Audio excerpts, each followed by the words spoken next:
विठ्ठल विठ्ठल विठ्ठल अरे रे माझे हरिले चित्त भार वित्त विसरले आता कैशी जाऊ घरा नोहे बरा लौकिक.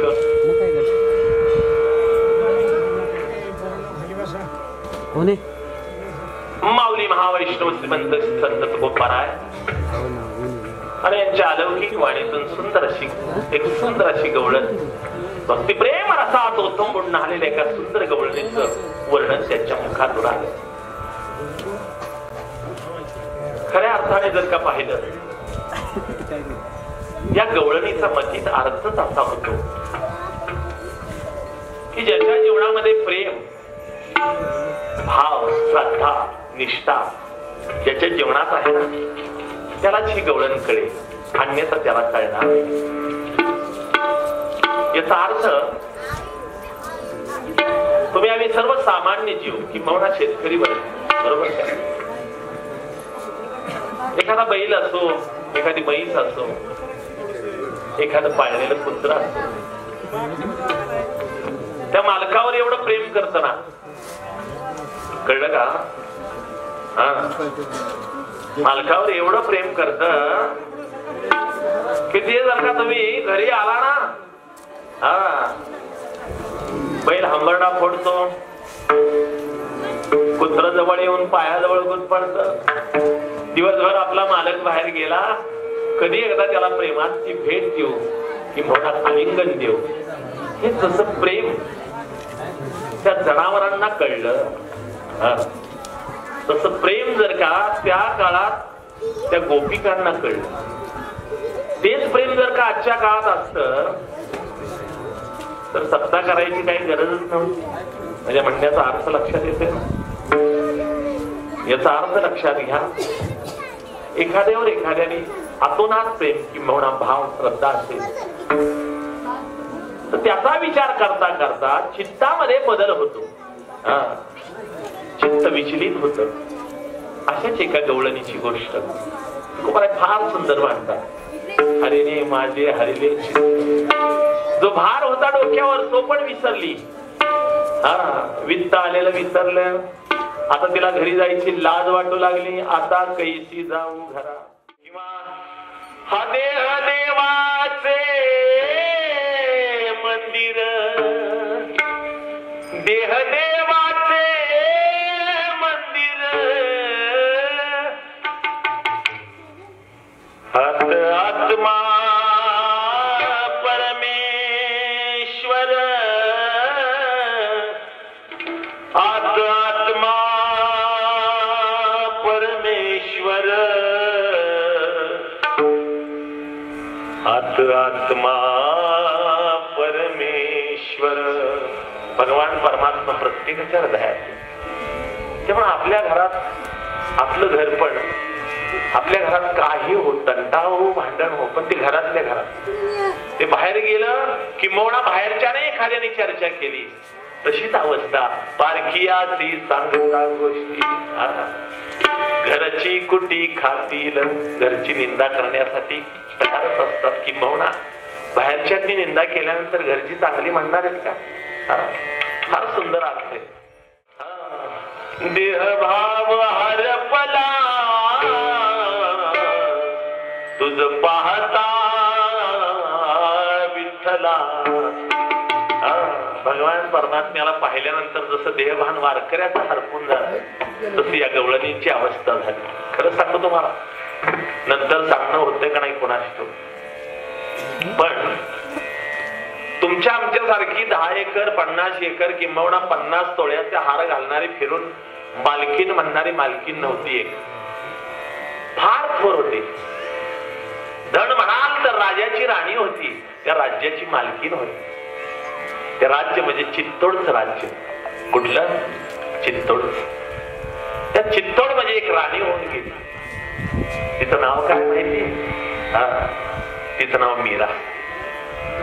किती छळ केला तिचा, पण भगवान परमात्म्याचं नामस्मरण तिने कधी आपल्या बाजूला जाऊ दिलं नाही.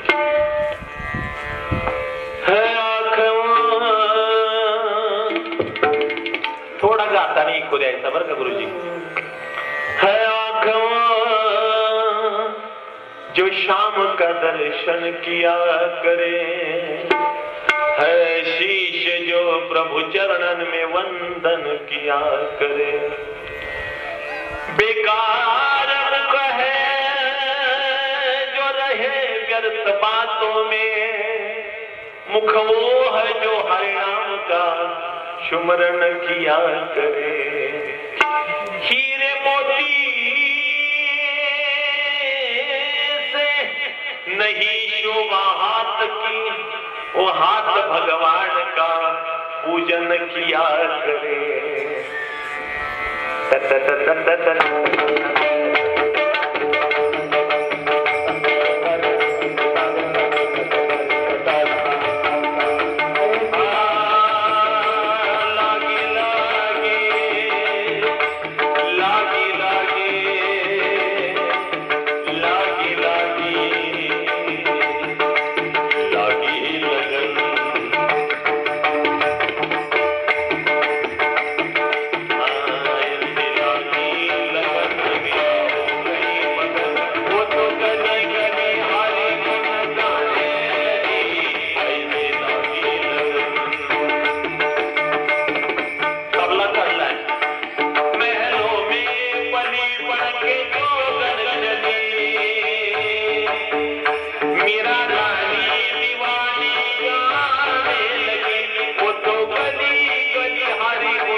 याचा अर्थ या गवळणीची जशी अवस्था झाली तशीच अवस्था मीराची झाली. ऐका, बारकाईने ऐका बरं का. तुम्ही मीरेचं जर का चरित्र वाचलं, किंबहुना मीरा या अभूतपूर्व भक्त होत्या. किंबहुना भगवान परमात्म्याच्या नावाशिवाय दुसरं त्यांना काही सुचत नव्हतं. आणि दुसरी गोष्ट अशी महत्वाची, ज्या मीरा होत्या खऱ्या अर्थाने जर का पाहिलं तर त्यांचा अंत कोणी पाहिला नाही.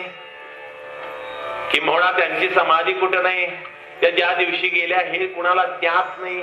याचा अर्थ की भगवान परमात्म्यात विलीन झालेली तुकोबाराय नंतर ही दुसरी भक्त कोण? मीरा. भक्त मीरा. याचा अर्थ हिची जशी अवस्था झाली, देवा आता काय करू, रात्रंदिवस देवा तुझं नाव घेते, आता मला घरी जायची लाज वाटू लागली. तुकोबाराय म्हणतात, बाबा खरं सांगतो तुला, एक कर, काय करायचं? तुका म्हणे निवांत आहे, पाहिलं पाहे परतवणी, आता कैसी जाऊ घरा, नोहे बरा लौकिक विठ्ठला.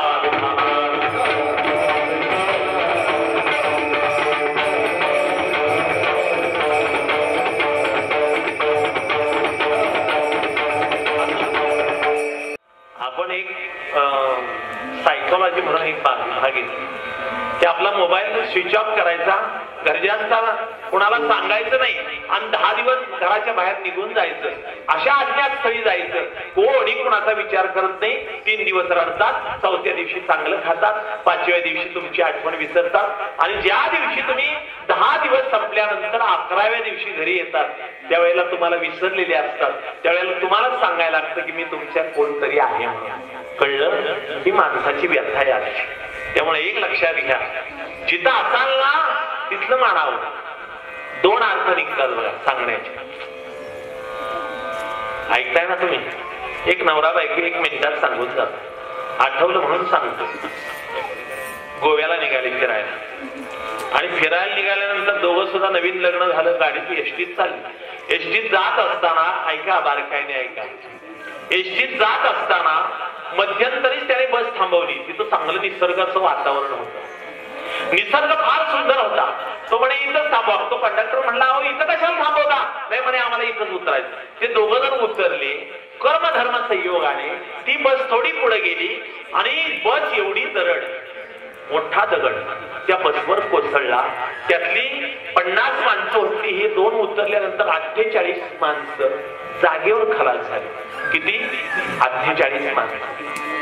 ह्या नवरदेवाला आनंद झाला, म्हणे अगं माझ्यामुळे आपण वाचलो का नाही. हा, त्याला आनंद झाला, बघ मी उतरवलं म्हणून आपण वाचलो.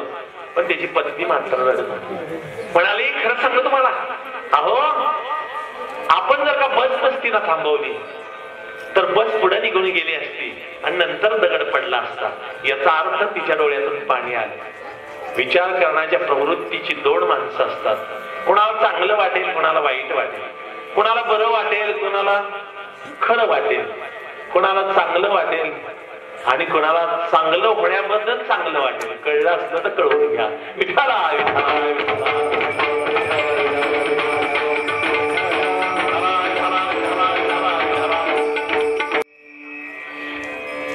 अखिल विश्वामध्ये भगवान परमात्म्याने मनुष्य जात निर्माण केली आणि या जातीला ज्ञान ही कला अवगत झाली. भागवतामध्ये सुंदर असं वर्णन आलं. आहार निद्रा भयमैथून सर्व योनीसी समसमान मनुष्य देहीचे ज्ञानाधिक जाण उद्धवा. आहार सर्व योनीला, निद्रा भीती मैथून सर्व योनीला 84 लक्ष योनी भगवान परमात्म्याने निर्माण केल्या. पण खरं सांगू, माणसाला देवाने फक्त ज्ञान ही कला दिली. त्यामुळे मी नेहमी म्हणत असतो, माणसाने माणसाच्या जन्माला येऊन माणसासारखं राहावं.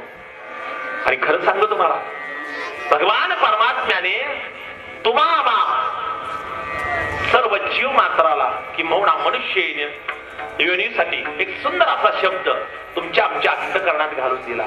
त्याचं नाव प्रेम. जीवनामध्ये प्रेम नसेल, ऐका, त्याचा काही उपयोग होत नाही.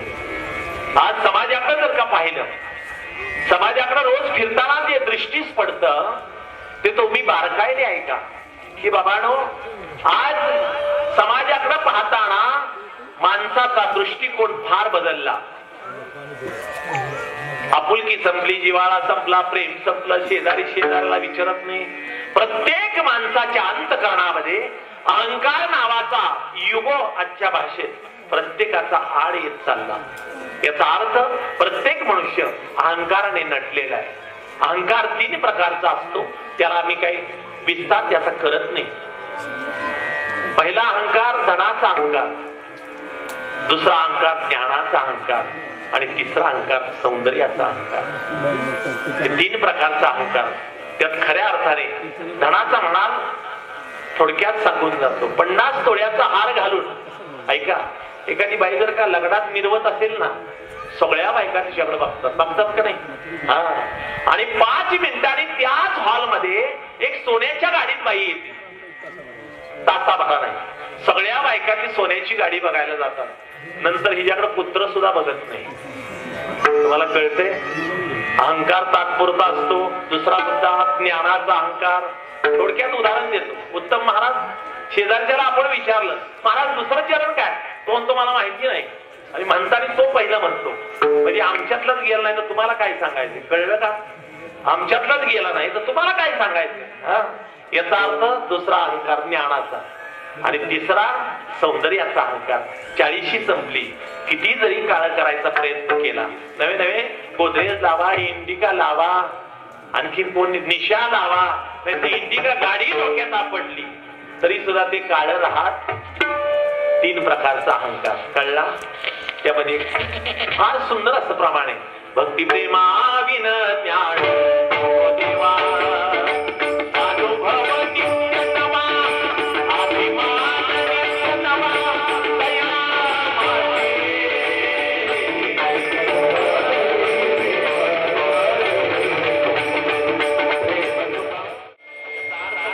सांगणारे.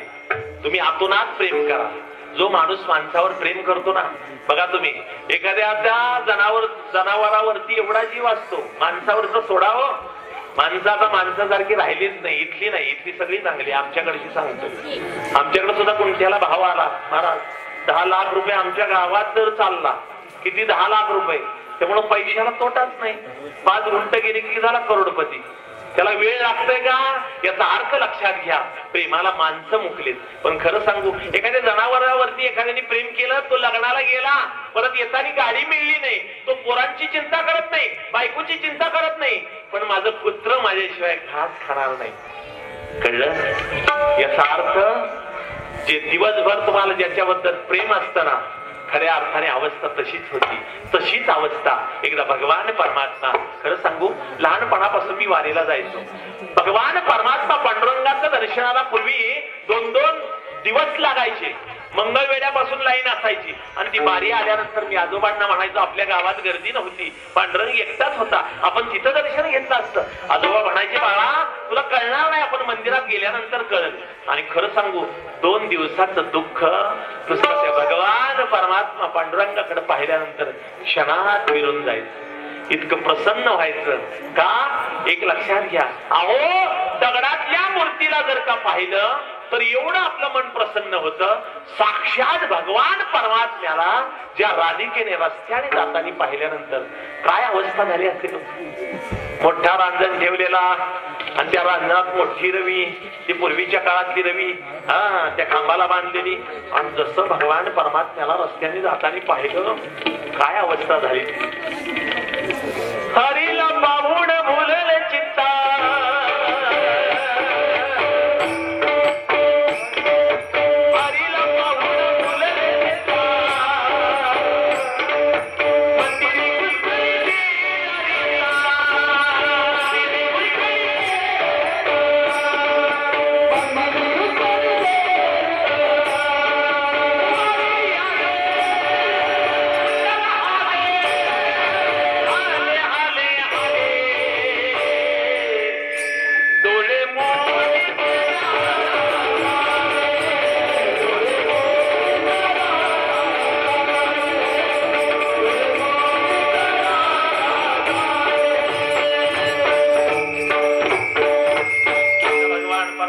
पाहिल्यानंतर काय अवस्था झाली. डेरा रिकामाच घेतला आणि नुसती रवी हलवू लागली. पण एक लक्षात घ्या, राधिका पण सर्वसामान्य नव्हती, ती काय ब्युटी पार्लरला जाणारी नव्हती, आणि फिरवून लावली तर कधी लावतच नव्हती. फिरवून लावलीच ना,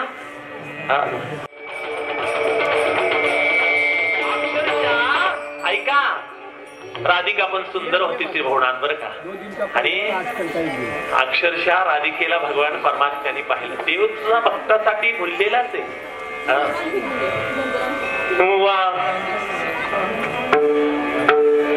वारी आणि कुंडल हाले हाले हाले, वारी आणि कुंडल हाले,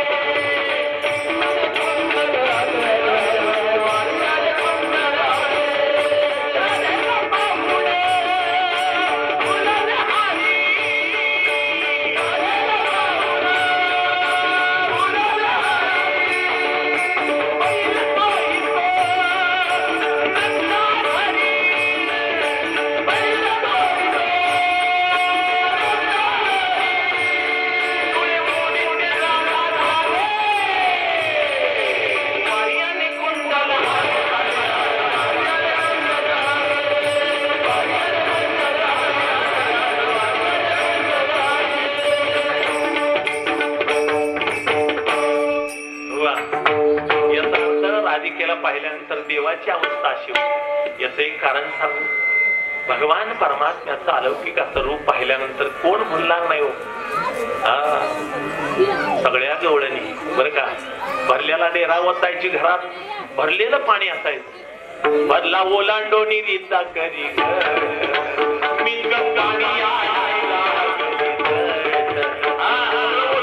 आणि कुठं जायच्या, देहुडा चरणी वाजवी तुम्ही,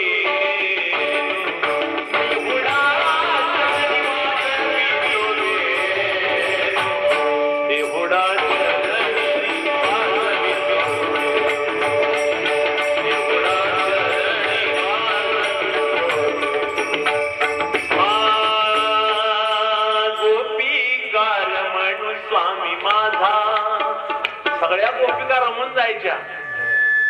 हात खांद्यावरी राधिकेच्या, देखी लागे माय यमुनेच्या तिरी.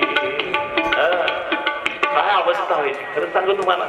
एकदा भगवान परमात्मा स्नानाला गेले आणि गेल्याबरोबर सगळी आभूषणं त्यांनी वरती काढून ठेवली आणि त्यात ती राधिकेला बासरी दिसली आणि ती बासरी हातात घेतली. बरं का तुकाराम दादा, बासरी हातात घेतली आणि काय सांगावं तुम्हाला, त्या बासरीला जवळ केलं आणि म्हणे काय तुझं भाग्य आहे, काय तुझं नसीब आहे, अगं देवाच्या ओठापर्यंत जायला मिळतंय तुला, किती नशिबवान आहे. त्या बासरीने काय म्हणावं माहितीये तुम्हाला. बासरी म्हणले राधिका इतकं सोपं नसतं बरं का देवाजवळ जाणं, कळलं का.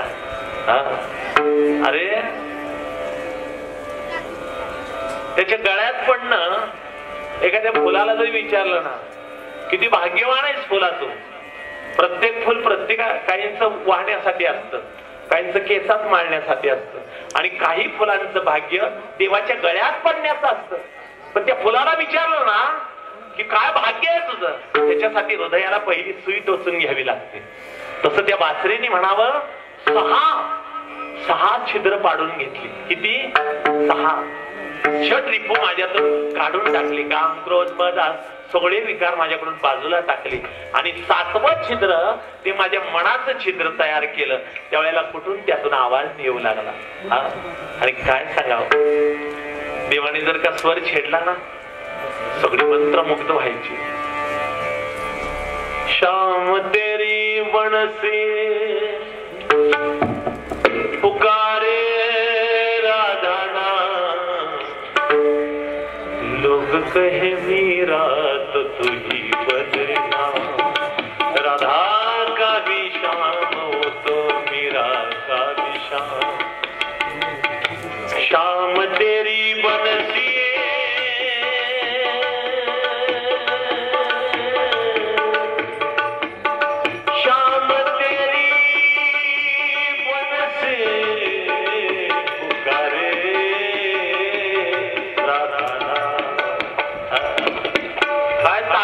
त्या मुरलीत.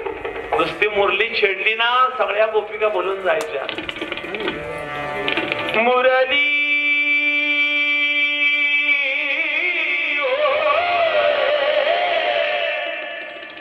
हे मुरली वाजवी तो कान्हा कान्हा कान्हा, कशी जाऊ कशी जाऊ कशी जाऊ मी, कशी जाऊ वृंदावन.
केली कटकट वाकुडे का नीत देवला कि भवनात मजे केले धर्म कीर्तन सिद्धी नेले ज्ञानेश्वर माऊली माऊली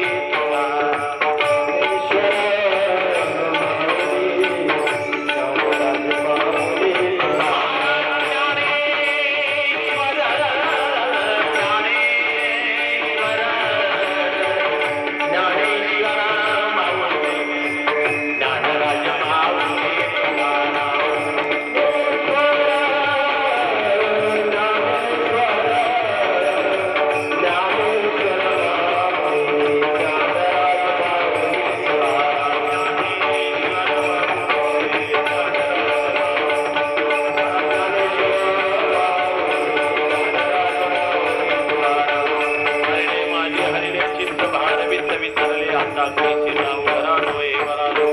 तुकाराम तुकाराम तुकाराम विठ्ठल